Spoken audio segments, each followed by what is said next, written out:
sholat yang diperbolehkan untuk dikosor atau diringkas, didiskon 50%, itu hanya sholat. Kalau maghrib 3 berarti kalau didiskon setengahnya jadi kumaha? Jadi satu setengah rakaat tidak mungkin.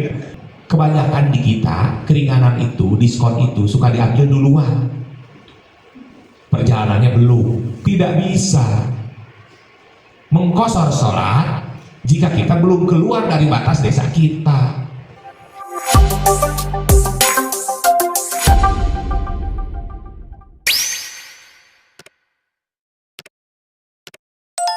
Kemudian Bapak Ibu sekalian, kita akan menjelaskan satu persatu. Tadi yang pertama itu adalah qashar. Qashar itu mempunyai syarat-syarat tertentu bagi setiap orang yang ingin meringkas sholat dari 4 rakaat menjadi 2 rakaat. Apa saja syarat-syaratnya? Syarat-syaratnya yang pertama, 1, perjalanannya bukan maksiat. Jadi qashar sholat itu hanya khusus diperbolehkan bagi orang yang sedang melakukan perjalanan, yang mana perjalanannya itu adalah perjalanan yang baik, perjalanan yang tidak mengandung kemaksiatan dan dosa kepada Allah Subhanahu wa Ta'ala. Ini sudah jelas, mungkin tidak perlu diterangkan lebih lanjut bagaimana perjalanan yang maksiat, bagaimana perjalanan yang baik, bagaimana perjalanan yang tidak mengandung dosa. Kemudian syarat yang kedua adalah perjalanannya itu minimal 2 marhalah. Minimal 2 marhalah atau minimal 2 pamondokan. Masafatul qasri, jarak yang memperbolehkan kita untuk mengqashar sholat. Kalau dikonversi dengan jarak hari ini kekinian kurang lebih 82 km. Jadi itu kelemahan kita sebagai umat Islam, karena biasanya seharusnya secara saintifik, ilmu pengetahuan, jika sesuatu tentang ukuran takaran itu konversinya itu permanen. Biasanya 1 galon itu berapa liter itu harus sudah tentu kan. Uniknya di Islam tidak ada yang sepakat terkait ukuran, terkait takaran, terkait timbangan. Tidak ada yang sepakat. Jadi ini PR kita sebagai umat Islam di masanya yang akan datang. Tentu kita harus menyepakati, ditentukan. Misalkan UOKI-nya seharusnya 1 parsah itu berapa kilo, misalkan 1 marhalah itu berapa kilo. Contohnya di zakat fitrah itu tiap tahun pasti jadi polemik, tiap tahun pasti Kemenag, MUI, Bantras rapat. Untuk tahun ini berapa ya kalau dirupiahkan? Kalau menjadi dikonversi ke kilo jadi berapa ya, ke liter berapa? Padahal kalau sesuatu yang sudah pasti seharusnya tidak perlu diadakan rapat lagi. Makanya yang paling utama itu dikonversinya ke ukuran lain yang dipakai hari ini itu secara permanen dipatok, ketok meja kan gitu. 1 mil itu berapa kilo sudah tentu kan. Tapi ukuran, takaran, timbangan dalam Islam rata-rata para ulama kebanyakan tidak sepakat. Menurut madhab ini segini, madhab ini segini. Karena dalam Islam itu kan 1 kati, 2 katinya, ayat kati Baghdad dan sebagainya. Tumbak, 2 tumbak, siku, 2 siku, siku anu mejeuna, teh beda siku orang Indonesia. 1 siku orang Indonesia dengan siku orang Afrika, orang Eropa kan beda. Nah, karena perbedaan ini tentu harus dipastikan, diketok meja, disepakati, diambil jalan tengah. Pokoknya sasiku teh ukurannya segini, sakulah teh segini, kan gitu seharusnya. Nah, ini menjadi PR kita ya. Mudah-mudahan para pemangku kebijakan, stakeholder memikirkan hal ini, bahwa ke depan di Islam itu semua sudah satu. Walaupun kalender tidak bisa disatukan, Lebaran kadang-kadang tidak bisa disamakan, Ramadan tidak bisa diserentakkan, ya minimal ukuran-ukuran yang bisa dipastikan mending pasti. Jadi tidak ada kira-kira lagi. Jadi kalau minimal 2 marhalah kira-kira 82 teh, karena debatable. Bisa ada yang mengatakan 80, 82, 90, ada yang malahan mencapai 102 kilo, 105 kilo. Karena ukurannya dua marhalah itu 2 kali pemondokan. Kalau kita jalan kaki itu 2 kali nginep, kan ukurannya tidak pasti ya. Nah, bisa saja jalan kaki yang cepat, jalan kaki yang lambat, kan tergantung. Nah, maka harus dipastikan 2 marhalah itu. Nah, kan cuman para ulama mayoritas berpendapat jika dikonversikan ke hari ini itu jaraknya kurang lebih 82 km atau sekitar dari Cimahi ke Tasik lah. Kalau Garut belum termasuk kan ya, di bawah 80. Jadi kira-kira ke Tasik lah, Singaparna, Ciawi, Tasik sebelah sini itu sudah masuk 82 km. Nah, jika kita akan melakukan perjalanan minimal jaraknya segitu, maka Bapak Ibu sekalian diperbolehkan atau dapat keringanan sebuah rukhsah untuk meringkas sholat dari 4 rakaat menjadi 2 rakaat.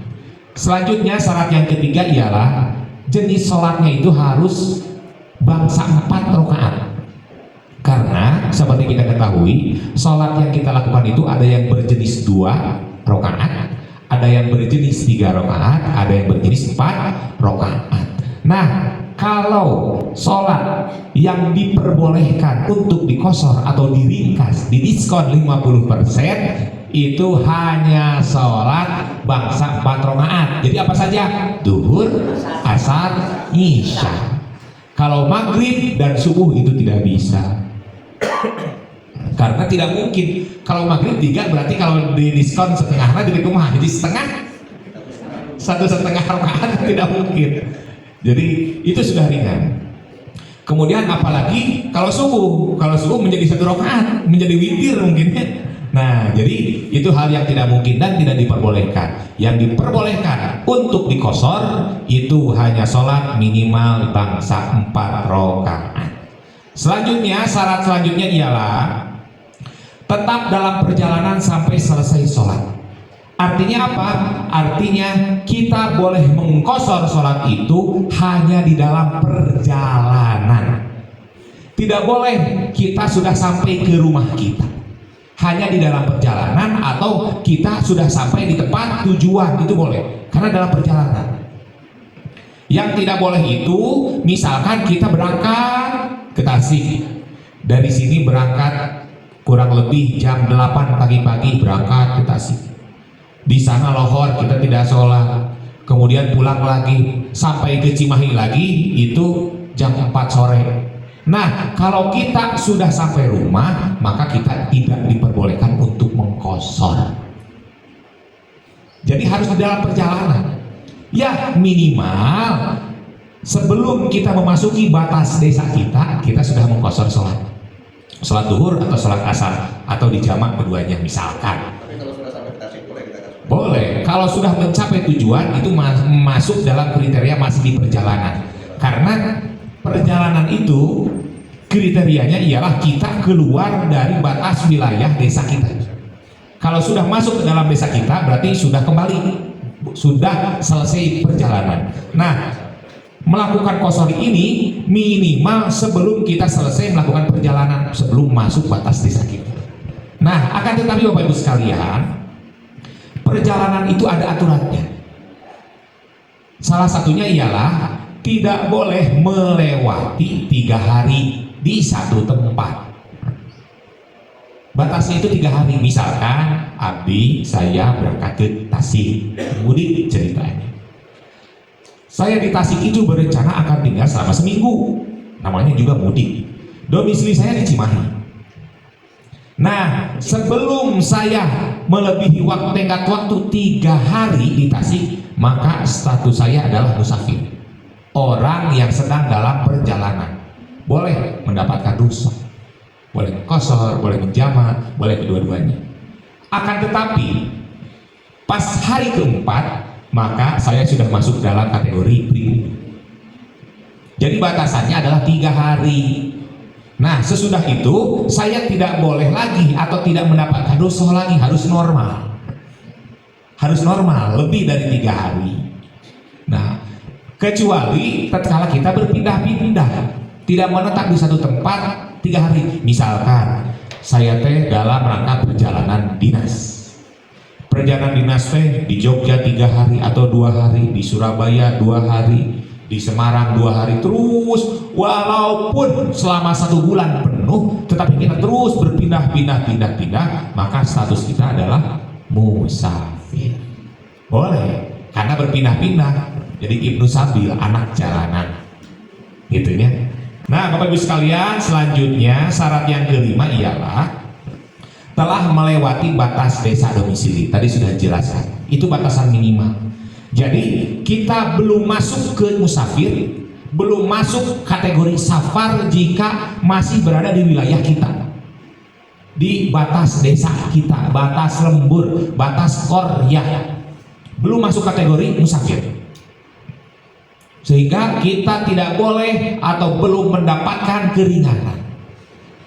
Kebanyakan di kita keringanan itu, diskon itu suka diambil duluan, perjalanannya belum. Kan kita mah gitu, kita berdagang, belanja, beli sarung, belanja ini sarung serba 50.000 pakai, dijual di lembur 70.000, lumayan kan. Dari satu sarung itu berapa keuntungannya? 20.000. belanja sarungnya belum dijual, belum apa-apa, berarti kasih habis ke. Saya punya sarung, saya punya untung 20.000 dari sarung ini. Sarung ini saya bawa 2 kodi 40 biji, berarti 20.000 kali 40 seberapa? Can laku, can dagang, can naon, kebiasaan kita karena sudah terbayang keuntungannya langsung dihabiskan keuntungan anak. Orang boga bati ieu, keluarkan. Kita tidak sadar bahwa yang kita keluarkan itu adalah uang kita, bukan uang keuntungan, karena ini juga belum dijual. Kita kan selalu gitu, bati selalu dihilangkan, dikeluarkan, tidak terasa.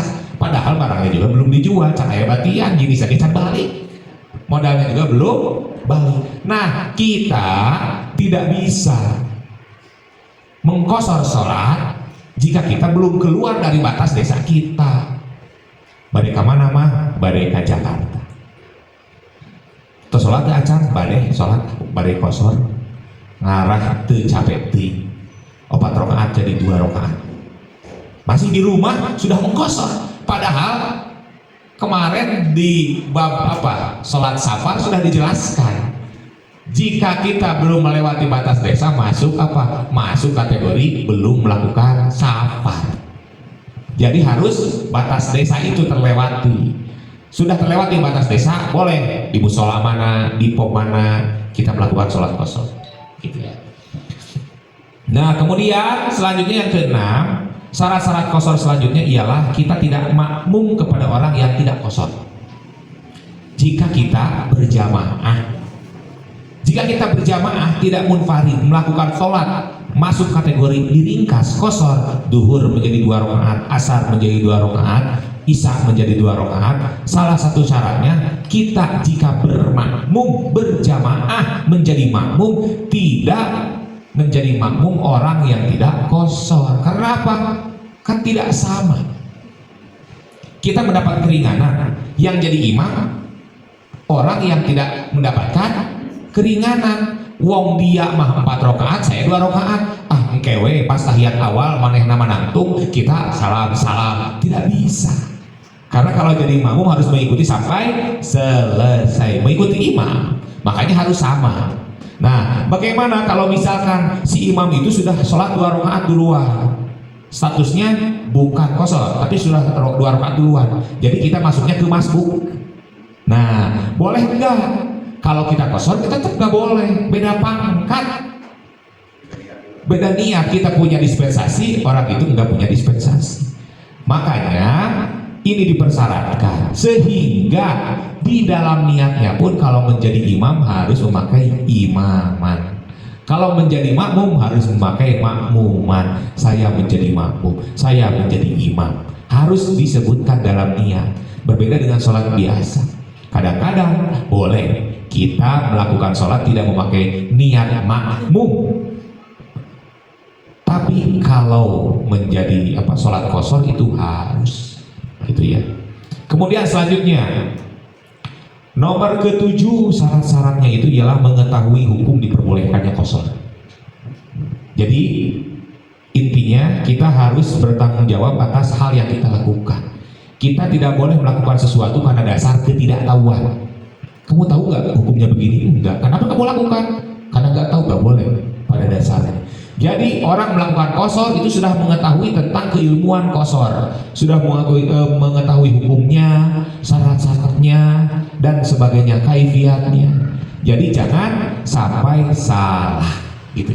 Nah, Bapak Ibu sekalian, ini adalah syarat-syarat kita boleh melakukan qasar. Masuk ke dalam praktek. Nah, ini niat mengqasar salat duhur. Niat itu diucapkan di dalam hati kita, bukan diucapkan, dilafalkan oleh mulut kita. Diucapkan di dalam hati kita. Usolli fardhad duhri rakaataini qasran lillahi ta'ala. Dalam hati. Mau memakai bahasa Arab ini silakan, mau memakai bahasa Indonesia artinya silakan. Saya berniat sholat duhur 2 rakaat diqasar karena Allah Ta'ala. Niat mengqasar asar sama usolli fardhul asri rakaataini qasran lillahi ta'ala. Saya berniat sholat asar 2 rakaat dengan diqasar karena Allah Ta'ala. Begitupun sama dengan niat isya, tinggal diganti saja usolli fardhul isya'i rakaataini qasran lillahi ta'ala.